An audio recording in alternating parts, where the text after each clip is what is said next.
Welcome to the Uplifters podcast, where every week I get the super awesome privilege of talking to women over 40 who are doing big, brave things in the world. This week, I get to talk to Kiersten Barnet. She's the executive director of the New York Jobs CEO Council, where she's leading a coalition of Fortune 100 CEOs from companies you've heard of like JP Morgan, IBM, Google, Citigroup, who have all committed to hiring 100,000 low income New Yorkers into family sustaining jobs by 2030. Remarkably, they are already more than halfway toward that audacious goal. Prior to this, Kiersten spent 15 years at Bloomberg, where she led gender equality and helped shape how major companies globally are reporting on social sustainability. Kiersten also co-founded the US 30% Club, a group of influential CEOs, including Warren Buffett and Larry Fink, and sits on several nonprofit and advisory boards. And yet, Kiersten, with all of this background, you probably didn't come into life with a crystal ball, knowing you were going to do all this big, important work in your life. That's so true. I don't think I knew any of the jobs I've had existed until basically just before I had them. Yeah. Yeah. Yeah. And I mean, I think in some of them, you have likely created the category and the Yes. conversation around these Yes. things. Which I think we're going to see even more of just as we think about where the future of work is going. I think that's so true. I often tell younger people when they say, I want your job or I want that job, I'm like, don't want those jobs. That job's either going to be a tenth of a job in a year or it's going to be 10 jobs in a year. So just focus on what you like to do and moving forward. Yeah.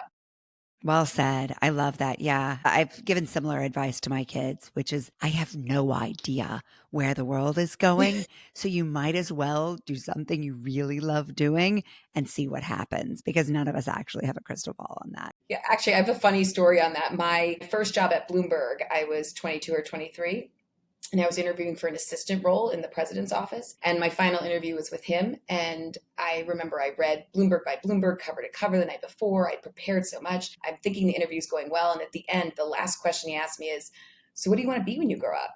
And I said, I don't know. I haven't figured it out yet. And I left and thought, what a stupid answer. Like, I can't believe I didn't have an answer. Just, you should have said Bloomberg, like, to start. And later, I was told that he left the interview and said to his chief of staff, I like her. I asked her what she wanted to be when she grew up, and she said she hadn't figured it out yet. And he said, me neither.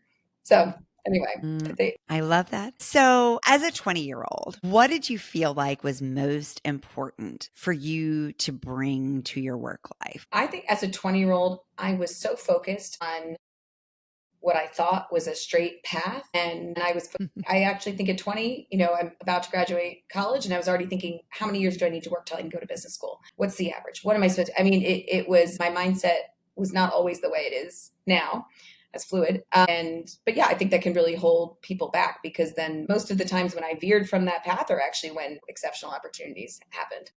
What a great answer. And you're 42 now. How do you, as a woman, officially now, at least according to average lifespans and for women in the US in the second half of your life, how do you think about what's important in choosing the roles that you take?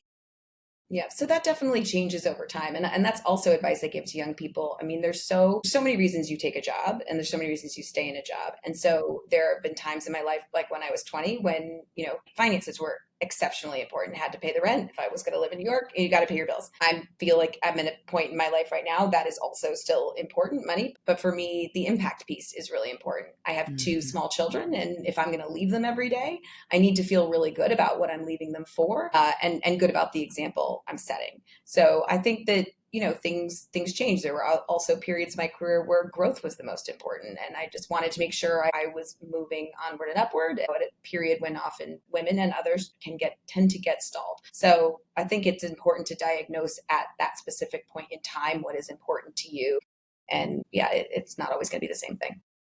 What is right for right now is the What is right for question right now? I often Exactly. ask. Yeah. Yeah. And so for you at this stage, how do you measure success?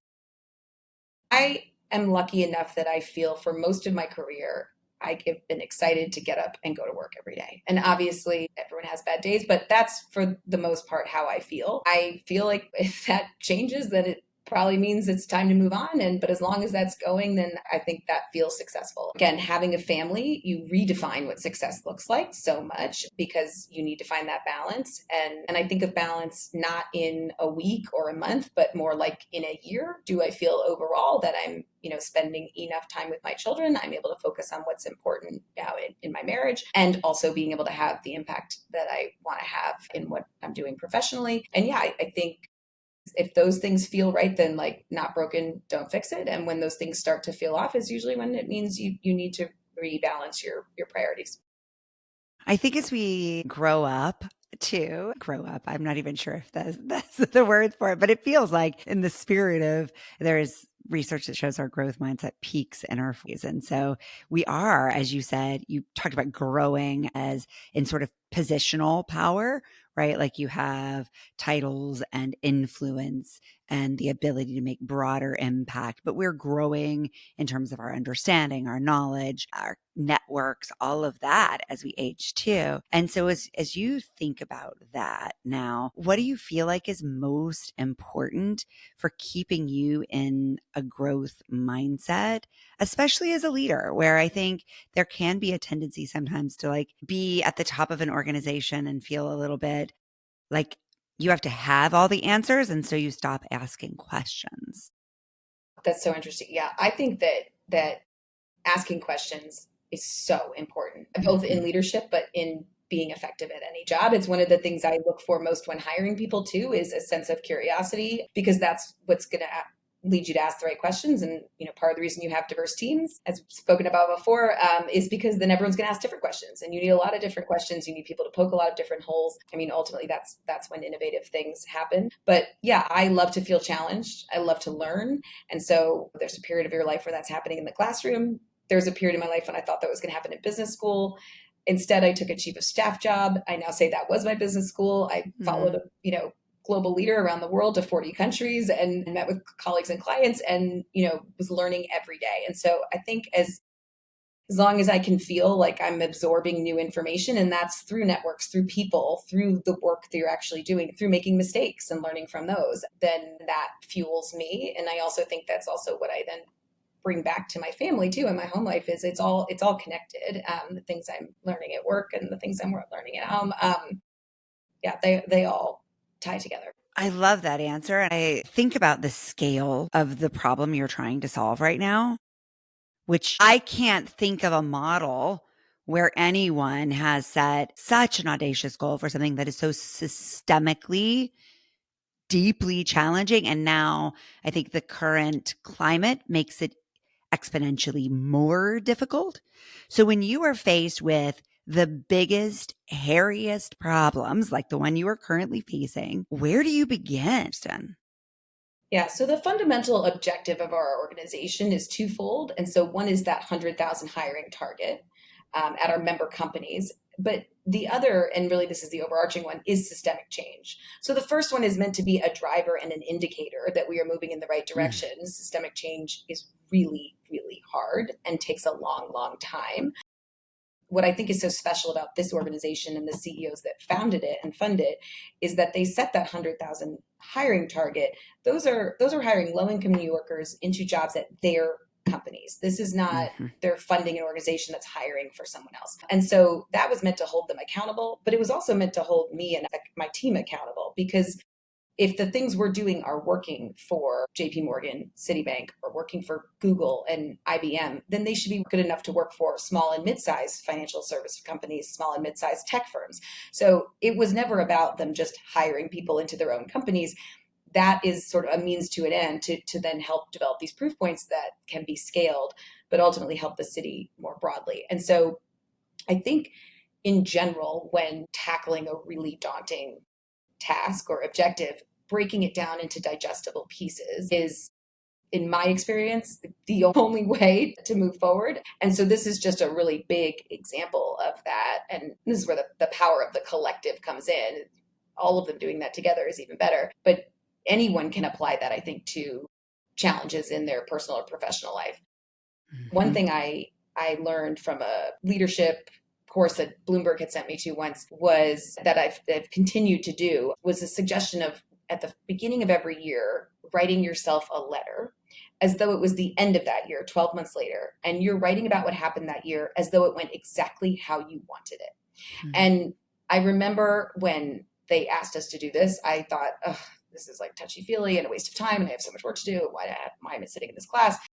And then I remember I was pregnant at the time. And so my letter went something like, I took care of myself during pregnancy. I prepared my team. So I had a really smooth transition to parental leave. And then on parental leave, I did XYZ so that I had a really smooth transition back. And I'm just using those because they're easy examples. But it was okay. Well, so what has to happen in order for that to happen? And so it's, well, then let's back into it. It means I need to start preparing my team XYZ here. It means I need to start going to, I don't know, prenatal yoga once a week. And it sort of forces you to map out one, your priorities at the highest level, which I think is just so important. It's rare someone actually just says to you, what are your priorities? Not your boss's priorities, but like, what are your priorities? And holistically across both your personal and professional life, and not taking one in a vacuum.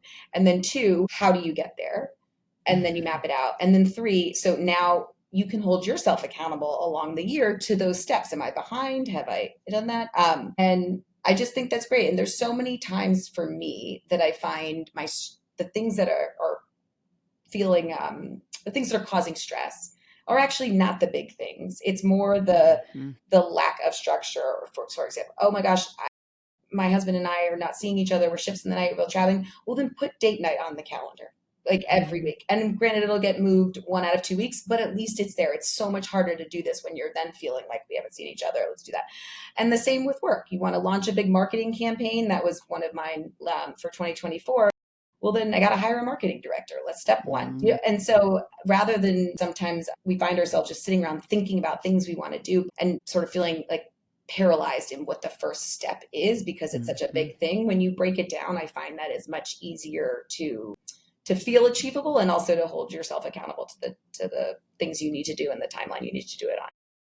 I love it. And I was really curious how you prioritize. And that answer, I think, provides so much universally relevant insight for us. And it is this practice of zooming out, getting a big picture, and then zooming in way down to the details. And from a behavior change standpoint, what we're often talking about is, yes, getting really clear on what your intentions and aims are, and then what makes it hard, Yeah, and what for makes it you. easy. And I think what's interesting is in some cases the older I've gotten, the more, and probably just because I've taken on the role of wife, mother, but community member, but I feel like the more it's easy to get confused on, is this what I want or is this what I'm supposed to want? And so to your point about prioritization, never in the last 8 years that I've done this letter, like has cooking dinner every night come up. Now that's a thing that I often feel like would used to feel bad about. Like I'm not home cooking dinner every night. I'm not home cooking dinner every night. But am I feeling bad about that because that's important to me, or am I feeling bad about it because a lot of other moms are home in time to cook dinner at night? And so I could have picked that over date night and like said, I'm going to be home to cook dinner every night, and that would also be an achievable goal, and we would map it out and we'd put it on the calendar, but I didn't. And so it forces you to be really honest with yourself about what you want, what makes you happy. And again, you can't do that when you're have both, a work and a personal life, without taking the two together. Yeah. I call that the art of strategic neglect. Here is what I will strategically not be feeling guilty for. Yeah. So now occasionally my kids are like, oh my God, mom's cooking. And yeah, look at that. And it's fine. They're going to grow up knowing mom does not cook very often. That's okay. They see a lot of other good things. Absolutely. And maybe they're learning to cook a little sooner Right. or learning ways to manage meal making Yeah. outside of cooking, right? It teaches resourcefulness. We're never going to get all the things done. So we might as well be honest and then move on, because I do think one of the most distracting things that gets in our way is all of the shoulds and the ought Yes. tos, when oftentimes they're not even aligned with what we really care about. Right. And I think sometimes we also diagnose stress. It's human nature to just blame it on work. Like, oh, I feel Uh-huh. stressed out. It's because of work. It's because of work. It's because of work. And I think that kind of isn't really doing justice to work, because sometimes it's because of work, but Right. sometimes it's because, yeah, your kids have a hectic schedule, or you're haven't gotten to the gym, or like but that it's not always work. And so I think being really clear what it is that's causing you stress, and then how can you mitigate that so that all aspects of your life are more fluid is important. And then it's realistic about what fits your life instead of just this Yeah, like imaginary life. totally. You talk about eating the frog first as a part of Yes. how you structure your life, your days. Share a little bit more about this because I feel like the more I talk to trailblazers, people who are the first in the room that they're in, this has come up over and over again. And so I think there's a lesson for all of us who are doing hard things. Yeah. I will say I used to be like in college, younger, such a procrastinator. I would be the person pulling all nighters. I'm the person doing paper the night before. I think that's contributed to multiple things, but just never really learned time management or executive functioning skills probably that I needed to. And then when I got to the workplace, I realized that's not going to work. I can't. That's not going to work. And so I started looking into some of like best practices. How can I make myself more efficient? And there's this eat the frog saying, which comes from Mark Twain saying, if you eat it's something like, if you eat a frog at the beginning of every day, it'll be the worst thing that happened to you that day, or nothing worse will happen. But it essentially means like do the thing that you dread doing or that is challenging or that isn't fun. Just get it, but that it has to get done. Just get it out of the way in the morning. And for me, that works for two reasons. One, I'm most productive in the morning. So if I don't do it then, it's probably definitely not going to get done or it's not going to get done well, particularly if it's something that requires any sort of strategic thinking. And two, otherwise it just looms over you all day. And so I find it's a great way to start the day. It also then feels like you've built some momentum that you just keep you can go, oh wow, I checked that off my list. And that's one that I really feel good about checking. And by the way, that also can be personal or professional. It could be calling your mom back if that's something that you've been dreading That's the for most complex thing of the whatever. day. Yeah. I think for some people that might be. Not me. I have a lovely mom. But it could be having a difficult conversation with an employee. It could be, writing a briefing that is just going to take a lot of time and energy. But it always feels really good to get it done. And I find it's a great way to start the day. Yeah, hard problems never solve themselves. No, Jamie Dimon, the CEO of JP Mm-hmm. Morgan, who is the chair of our board, has a saying that problems don't age well. He says it a lot.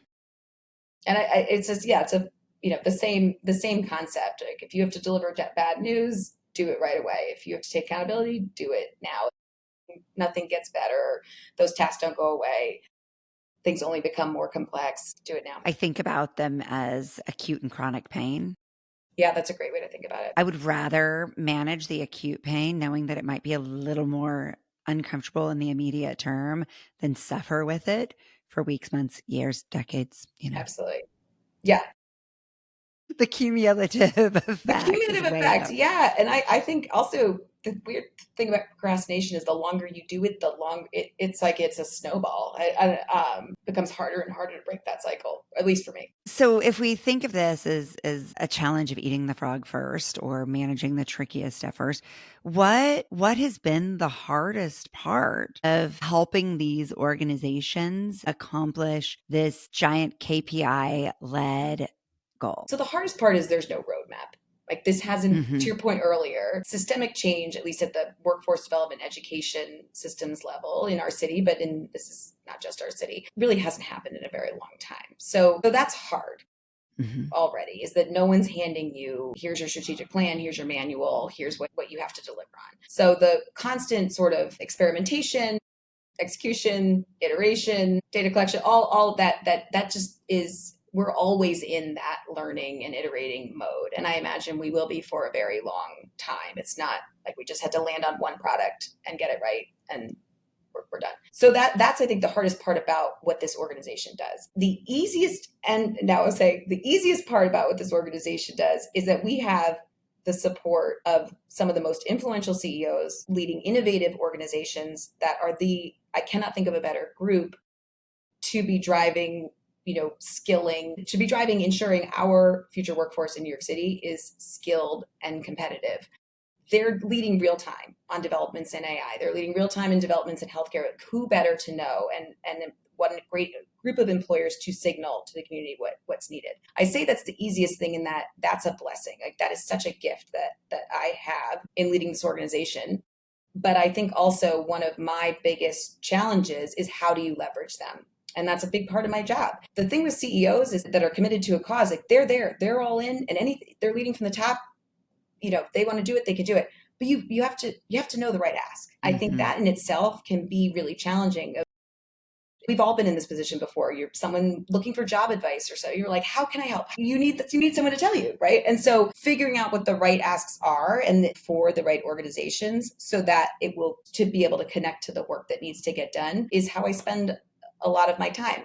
But I feel like every day I am aware that this is mine to lose. If this group of business leaders cannot get it done, if our organization with the support of them cannot get it done under my leadership, then I'm the wrong leader. Like that's a problem. We can't blame it on anything. Back to like blaming stress on work. You can't blame it on anything else because you've got all the support you need there to tackle this really hard challenge. Okay, I need to know more about both of these. So, that one first, like, how do you hold that level of agency and accountability without feeling completely overwhelmed or like paralyzed just by the level of responsibility? I mean, I think it's a little bit like what we talked about earlier. You just have to take a deep breath and break it down into steps and put one foot in front of the other. I mean, you have to do something. You need to move forward. So I, Yeah. I think that, but I also am a really big believer in knowing your customer. This is one of when I spent 15 years at Bloomberg and really grew up professionally there. And one of the 5 core values is knowing your customer. And that means different things in different roles and in different organizations. But what it means to me here is I need to know both my companies and I need to know my end user, which is most cases students, either New York City public high school students, or CUNY students, or faculty advisors, anyone in that ecosystem. And I think that's, in my experience, the best way to be able to figure out what the right ask is or the right foot to put in front of the other. Sometimes I found like the more senior you get in your career, sometimes the further away you get from the end user, if you will. And it becomes around like speculation and decks and questions, and you don't have the right people in the room to answer. It's like a bunch of people that are too far apart to answer the questions. And so you're kind of just guessing at the problem and you're guessing at the answer. And sometimes the answer is just go ask the right person. And that might be a Yeah. 20-year-old CUNY student. Go ask them, would this work for you? Would this be helpful? Go ask our companies. Is this something you could help with? Is this expertise that you have? Is this something you've thought of? And back to asking questions, like I think there aren't any dumb questions, but it's not helpful to ask questions to the wrong audience. So that Hmm. we spend a lot of time talking to students, learning from them, and I spend a lot of time, diverse team in all aspects of the world, talking to them, what are you hearing, what was your experience, and then talking to our companies at all levels as well. It's not, the CEO is a very different perspective than an entry level recruiter who can offer an incredibly valuable perspective on where in the pipeline students are falling through or where are they performing, and the person in the marketing team can offer a different perspective on sort of how does the company view themselves in this effort and what's going to be important to them, to get out of, so, or to get out of it. What I really take from that is that you're collecting data in order to make these decisions, and that is taking the responsibility off of, I think, where we get paralyzed in our thinking is, oh my gosh, it's all on me. I've got to get this right. And it becomes about me and not the problem. And you're out gathering the data to understand the problem. And so then it's about, well, where can I add value to solving this problem? And largely it is consolidating all of the insights. And it's interestingly almost word for word what Melissa Aviles Ramos said on this show. And so for those listening, she's the commissioner of the NYC DOE. So she's also talking to the same students that Kiersten Yes, no, is. no, no. I know Melissa. Yes, Yes. no, that's. I love that. No, it is. You synthesize that much better than I did. It is data collection, analysis, and whatnot. But earlier on in my career, I felt this pressure to try and fit the mold of what I thought a leader looked like. And I do think you think, oh, it's someone who has all the answers Mm-hmm. and is all knowing and just makes decisions and moves quickly. And then you realize that's not at all what it is. And if it was at one time, I don't know, it was before my time, but I can tell you it's not ever going to be again because of the pace of change that just is happening right now and will only speed up and not slow down. It is impossible for a leader to know everything. And Mm-hmm. so I think it's all Mm-hmm. about surrounding yourself with people that fill in the gaps of being self-aware, surrounding yourself with people that fill in the gaps of where you know your strengths and weaknesses are, and then leveraging that data collection process both from your team and from your customer, if you will, but not getting stuck in the process. There is such a thing as like analysis paralysis too. And at some point you have to make a call. And that's really the job of a leader. It's like to know when the time is to make that call. Okay, we've got enough to make an informed decision. And then, pick a pick a path. Yeah, it is. It's it's asking the right questions. And so I want to go back to that because there is so much universal relevance for all of us who are doing big, brave things that we do have to ask for help. Nobody's ever done a big, brave thing alone. And yet it's not just like willy nilly, what do you think? Or how No, can I help? no, Right. you need the right, it has to be the targeted, yes, questions. Yes. So tell us how you think about that when you're asking guys whose time is worth like I don't more even want to do the thousands math. of I don't even want dollars to do an the math. Yeah. hour than I can even like Totally. fathom. Exactly. Yeah. To quantify an hour of Jamie Dimon's time Yeah. is like Let's not way do that. outside of my, I'm sure someone's done that somewhere. I'm sure. Well, I think again, it depends on your audience, the questions you're asking. So I think that's where the wrong question to ask for CEOs is just, how can you help? That's the wrong Yeah. question, right? So So vague. you have to ask some other people some questions to even figure out how you think they can help. And then I think this is where we see you could add a lot of value. Here's an example. CUNY came to us a couple summers ago and said, is there something we can do for tech students that didn't get an internship that will still help boost their resume come fall when they're applying for jobs? And so back to knowing your customer, I thought Google, they put $100 million into Google career certificates. A lot of those are in tech. Let's go talk to Google. And so you go to Google and say, hey, is this something you all could help us with? Yes. I have a student engagement team. The right question for them is, how would we engage students? How many students do you think? Because Google says, how many licenses do you think you need? Okay, how many students do we think we can get? Anyway, bottom line, you end a place. We signed 5,000 students up for Google career certificates over, I don't know, a couple of weeks. We then went to our employers and said, hey, if they finish them in 2 months, could we give them an incentive that they'll at least get a first round screening for the jobs that map to the various certifications? Our employers say yes. That was the right question of the HR professionals, the employers, wrong question for the CEOs. And so I think that's a good example of where you can leverage a collaborative in multiple different ways, work across our different stakeholders to know what expertise to leverage and what the right questions are, and then you end up with a solution that had some really great outcomes. I love that example. And I think what I'm taking from it is asking the right questions in any area is doing your homework to understand the expertise and resources of the person you're asking and understanding what need you're meeting for them as Yes. well. 100%. I mean, look, I grew up at a commercial private sector company. So coming into the nonprofit world, it was surprising to me how many individuals and nonprofits had the mentality of business has to do this. This doesn't have to do anything. They have to make a profit. They have to pay their employees. They have shareholders they have to report to. Other than that, that's pretty much all they have to do. And so I think that of course there has to be a value proposition, there has to be a reason, and now that reason can just be it's the right thing to do and you have business leaders that are really committed to doing it. But when I look at our mission, if you're trying to change a whole city, it has to be bigger than just relying on business leaders who are committed to doing the right thing. It has to work, and so it has to work for everyone. Job seekers have to get something out of it, companies have to get something out of it, in this case talent. So that's a great one. But also, when I took this job, we came in at a time when many of our CEOs were calling for people to be back in the office, so full or part time, but moving more and more.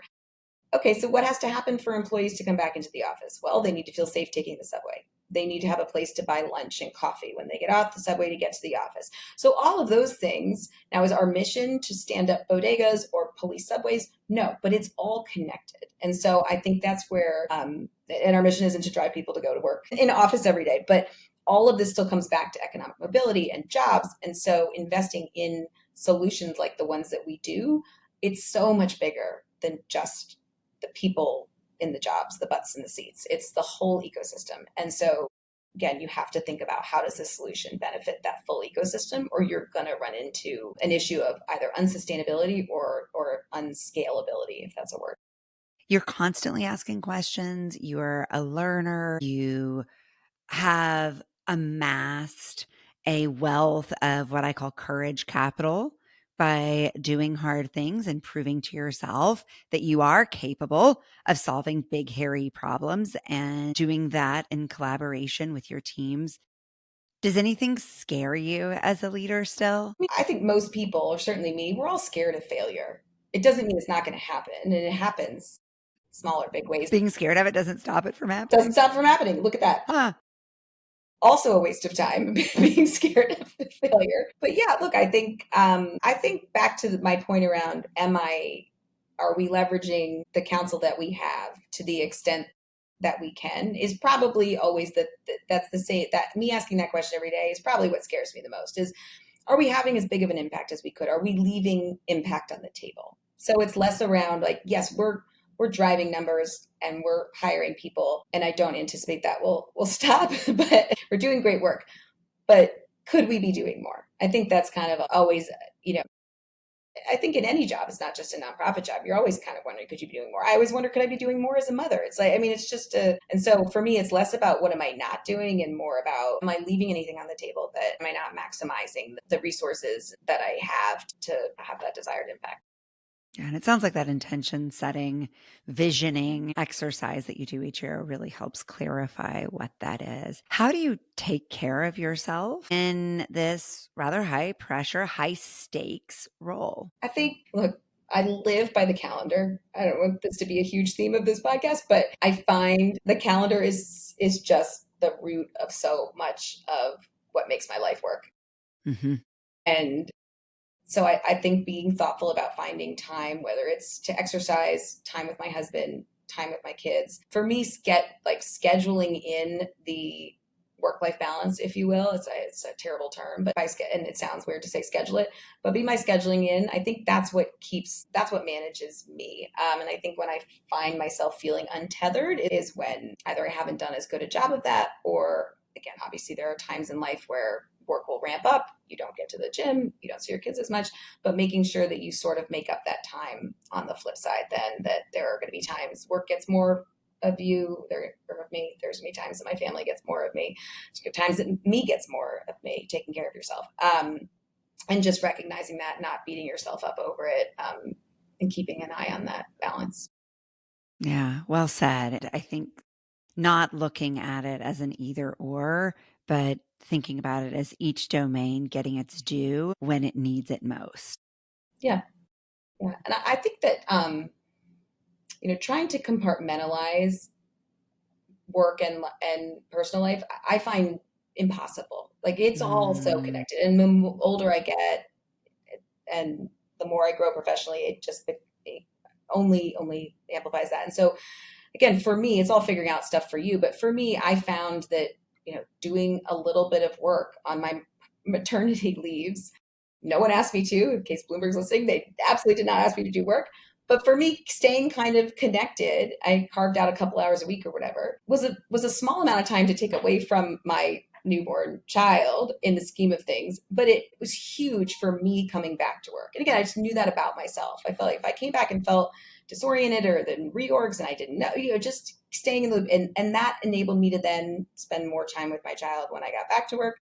It's similar, the same principle on vacation. Like all of us have had that experience. You go on vacation and then you come back, and then the first few days are awful because you're just catching mhm. up. And so I do my best to also try and stay, again, small amount of time to invest on vacation so that when I come back, I can feel like I don't lose all the relaxation I just gained by feeling overwhelmed. Again, that looks different on different people, but I think being self-aware and then thinking through how you can mitigate those things happening is very helpful. Yeah, I think it also goes back to what you're saying about taking a more integrated approach. I call it wearing the kimono. And it really is. It's just like wrapping all of our lived experience, our expertise, our interest, and our many hats that we wear, especially as women, and allowing ourselves to sort of create a new, unique version of what leadership looks like, as opposed to this archetypal version that we had in our minds, or that we tried to narrow ourselves and squeeze into Yeah. maybe when we were younger. And it's never been easier. We have all the tools to do it now. All Yeah. most all employees or people working do. And I think post COVID, one of the positive things is that now our lives all did get more integrated, whether we liked it or not. And you were working at home and you were, working at off times and whatever. But I think that also helps you figure out, right, on a certain day, balance could mean like jumping back on work at night. And this is for so many people because I wanted to be at my daughter's music class that day. Whatever. I think that that's actually a benefit that of today is that those things are all possible. Whereas, a generation before that wasn't an option, which I imagine was much harder. Yeah. Yeah, absolutely. Every woman on this show nominates a woman she admires who's doing big, brave things in the world to be a guest on the show. So, who is a woman who inspires you? Well, so if you have not had her yet, you should have my friend Dusty Jenkins. She is the Mm. Chief Public Affairs Officer for Spotify. Huge job. And Dusty's amazing. Our children were in preschool together. So we met several years ago. And one of the things I love about Dusty is she has always had enormous responsibilities and roles at very young ages. She was Chief Communications Officer for Target before that. She's worked in some presidential administrations and is also incredibly approachable, incredibly present. She's all the things. She's all the things. Dusty is someone that I really admire. She's someone I go to for work advice, and she's incredibly authentic. When I think of examples, when you ask me that question, all of the women's faces that popped into my mind are women that are very authentic, again, across all aspects of their life. What you see is what you get, and you get the same version. And again, going back to earlier in my career, you feel like you have to fit a mold of what a leader looks like. You feel like you need to dress a certain way or sound a certain way. And I think once I learned to let go of that and feel confident that the things that make me distinct are also the things that distinguish me professionally, Mm. that's when I felt I could. That's when I feel like things started ramping up. Honestly, it started. Yeah. Yeah. So, but it's hard to get to that place. It's hard to sort of give yourself that permission. There's a woman named Helena Morrissey. She lives in London. Was when I met her, CEO of Newton Asset Management, which is arm of the Bank of New York Mellon. I think were like a fund of $85 billion. She was in her 40s. She's CEO. She has 9 children. My. 9, no twins. That's 9 pregnancies. I found it so hard to even have 2 pregnancies and work. I remember thinking before the first time I was going to meet Helena, she was a Bloomberg client, and also she had started the first 30% club, the whole initiative. Then gradually chapters in other cities started up, and I ended up helping found the US chapter. But so before the first time I met her, I remember thinking, well, there's no way I'm gonna like her. Like, what woman is a CEO at 45 on all these most powerful women lists and has 9 children? Like, that's just impossible. She must be like, because you don't get everything. Well, no, Helena got everything. There's and, got to be and something wrong. and she comes like, briskly walks into the room, and she's also tall and thin and beautiful and always impeccably dressed. And she's feminine and she's her. And I remember thinking, like, she's wearing a big skirt and like a brooch and maybe some ruffles.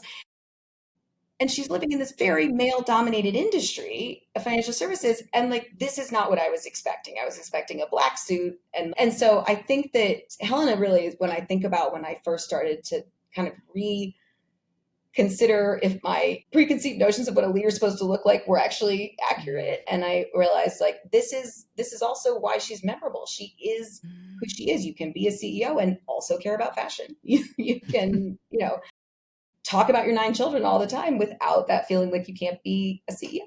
And I think we've made huge strides in the sense that women today are much more apt to talk about the fact that they are not superhuman, they have challenges. Whereas even when I was in my 20s, it was more often than not that you'd see a panel of women talking about things. They were not talking about their children. They were not Mm-hmm. talking about challenges. It was very, and I think also women didn't have necessarily as much freedom to do so, just given where we were. But so I remember in my mind thinking, these women look like they're superhuman. They must not sleep. They don't make mistakes. They are perfect. And I am not. I know I am flawed. And so how will I ever get to be in that position? And that's always going to be entirely unachievable goal if people see leaders and think you can't have flaws if you want to get to that position. And that's a terrible message to be sending to young people. And I think now people are much more comfortable, I'm happy saying, like, no, there are times that are really hard. There are times that are challenging. I cry sometimes. I mean, like, I'm a human being. And I thought, pregnancy was really hard. Like that, it was a challenge every day. And so I think that is really a positive sign and healthy as a society that we're seeing that more, because you want young people to know that it's okay to be flawed and people aren't superhuman.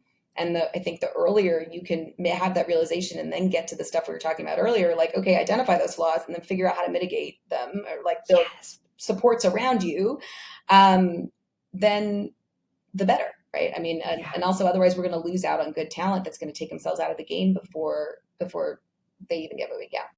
Yeah, it's the silence that blocks the systemic change. In the same way that if you want people to go back to the office, there needs to be a place to get coffee, right? Yes. It's contextual enablers for what's happening in reality in the experience, not just the outcome. Yeah, and I think that for so long it was like this secret, maybe I'm trying to think of the right way to word this. I knew someone at Bloomberg who had children, and she and another colleague both had children. They had this sort of like secret code between them where they put in their calendar some code word, but it basically meant, I've got a kids thing. I got a school parent teacher conference. I've got a something. And they felt like they had to do that. They felt like they had to do that. And I remember someone telling me that and saying, did you know so and so and so, they do this? What a great idea. Like, that's such a great idea. And I said, I don't know. And I love the idea because, to be honest, like, I'm glad it's a way to work, but it kind of feels like a Band-Aid. And also it doesn't do anything to help set the role modeling or the example for other people. And so I was very mindful and intentional, I guess, around when I did come back to work after my first child. And granted, I was in a senior enough position that I felt confident taking the time that I needed. I didn't have to ask anyone to go anywhere. But so I thought, given that I'm in this position, that's a gift. I also want to make sure I'm then role modeling in. So I'd say, I just got back from Asia for 2 weeks. Guess what? I'm going to Elon's music class, tomorrow morning. I'll be in late. I've got a work dinner tonight, so I'm going to go home early and see the kids and then go out there. And I think that just sort of shows the evolution of, like, women couldn't make it work. Women figured out ways to make it work. And now this can be the norm, and you can also be really proud of making it work. Yeah. Yeah. And it really took women at the top being willing to take that risk, because the women at the bottom of an organization, the lowest paid, the hourly workers, No, they're of not course. going to be the first ones who can say that. No, or they'd And have to ask permission, or exactly. And There's so no precedent. and they shouldn't have to be. You shouldn't have to be blazing from the bottom in those scenarios when there are people that can do it without putting their jobs at risk. Who have that authority. It is so wonderful to talk to you. And I'm so excited by the work that you're doing, Kiersten, and the way that you're doing it. So as uplifters, we love to uplift other uplifters. So how can we, as non CEOs of the biggest organizations in the world, support the work that you're doing? Wherever you're listening from, it is so important to be supporting your local talent. Ultimately, everything we're doing is about connecting local talent to jobs. And I cannot drive home enough. That is good for everyone, and everybody benefits. Your economy benefits, your businesses benefit, your job seekers benefits, your safety benefits, community benefits. And so I think the more people can be intentional about hiring from their backyard, the better. And that's a good thing, because if you're intentional about it, you'll either hire people or you realize that there's a gap. And if there's a gap, then think about how you can fill that gap with skills. And I think that the beauty of this effort is that we work with the public sector, but we are funded and led by the private sector. And the private sector, traditionally, it hasn't been its job to skill people. You get them once they're skilled. That's education's job in our country. And so that's not going to work long term. And so thinking through, how can businesses, and you could be a small business, a big business, lean in to close those gaps on skilling, career readiness, awareness, career exploration, all those things is really important, because a lot of change right now in our country requires private sector leadership and sort of proof points to then get public sector leadership and funding. And that's ultimately what makes it sustainable. So it's this whole life cycle of things. And I'm really happy to see the private sector recognize it has this opportunity and responsibility to step up to a job that technically is not its job. Yeah. That's not in our scope, but recognizes why this is good for everyone. And so that would be my call to action for people, just to be thinking about local talent, hiring local talent and skilling local talent. It sounds like a good moment too to call out one of our former guests this one, Holly Diamond. She's brilliant. She's got a Robinhood funded startup in New York City. It's map-based hiring software. And so it's basically Google Maps for hourly workers. That's so cool. And isn't it brilliant? So it's like the mom and pop sign that says hiring. Where do those go? They just go in a window, a sign that maybe somebody will pass by. And so this is a map-based software that says, look on this map and you'll see all the jobs in your area that are hiring specifically newer Americans and lower income folks who are looking for. What a great, I'm definitely going to look that up. That is brilliant. Smart. And I will also say, if you have listeners, if you are one of those hourly workers that is applying for jobs elsewhere, like other jobs or higher skill jobs, one of the things we find is people often leave those jobs off their resume, or they don't know how to articulate the transferability of those skills. And so we work predominantly with the public college students at the 25 CUNY schools in New York City. And every CUNY student I've ever met works at least part-time. Many are working full-time while also going to school. So that in itself, they have time management, responsibility. Those are transferable skills. And then you talk to the person that's working at Starbucks or Spanktel, or like you have customer service experience. You've been yelled at by customers. You've had a boss. You may have been a boss. And all of those are things that employers value that stuff more today than I've ever seen in the past. And so it's only going to keep happening, because the more and more that, AI is totally transforming, generative AI is totally transforming the workplace and what jobs look like and the skills that employers value. And those are the things that it's not replacing. And those are the things that I think are hard to vet with a student that's just straight out of college, unless that student can demonstrate them other ways, because it's not going to show up on your transcript. No. But saying I've had this job, or I had caregiving responsibilities, I was a lifeguard, like all of those are really important. And so just since you mentioned hourly workers have to put in that plug as well, that those skills are making those students more and more competitive than their peers. And I will say this past year, our member companies had roughly 1,000 CUNY interns, and the end of the summer, the CUNY interns were 22% more likely to get full-time offers than their peers. So to me, this is just my own interpretation. It's because of those other skills. They've got other skills on top of the same skills everybody else has. Experience is power. It is. Right. And I think especially now, as you said, in a time when AI is really transforming how we work and what we as humans are most needed for. And that is my biggest worry. I'm like, I have a lot of lived experience. And so I think one of the big questions we're all asking is like, what will lived experience look like for the next generation who don't have the same or even a similar career journey as the past generation? Yeah. And so it's back to lean into the things that differentiate you. And that could be your job at Starbucks. Yeah. Yeah.